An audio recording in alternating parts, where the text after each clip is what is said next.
Il questore di Venezia ha sospeso per 15 giorni le attività del bingo di Via Pepe in centro a Mestre e del bar al suo interno. Una misura decisa dopo il susseguirsi di situazioni di violenza e cattive frequentazioni del posto. E mentre le indagini proseguono, giovedì la polizia ha fermato uno dei protagonisti della rissa, un 19enne albanese, con un provvedimento di custodia cautelare pendente a carico, che l'ha portato dritto in carcere.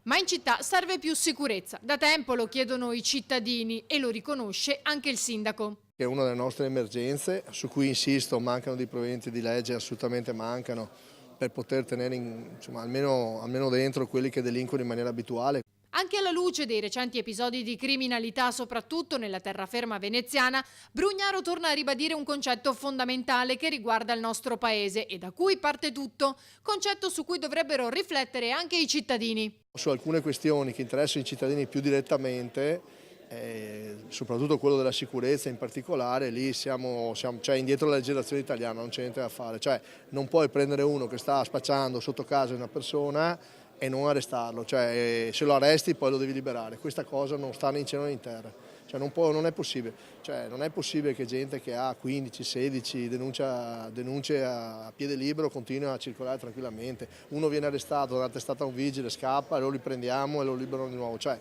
è qualcosa da rivedere, insomma. Questo non l'ho visto nel patto di governo, però questa qua secondo me sarebbe una cosa prima di tutto da fare. Il resto sono chiacchiere e taraluci, così è la verità. Dobbiamo aggiornare le leggi, aggiornassero queste prima di fare grandi discorsi, di spendere miliardi che non si capisce a dare i redditi a chi sta a casa, cioè non sta in piedi sta roba qua.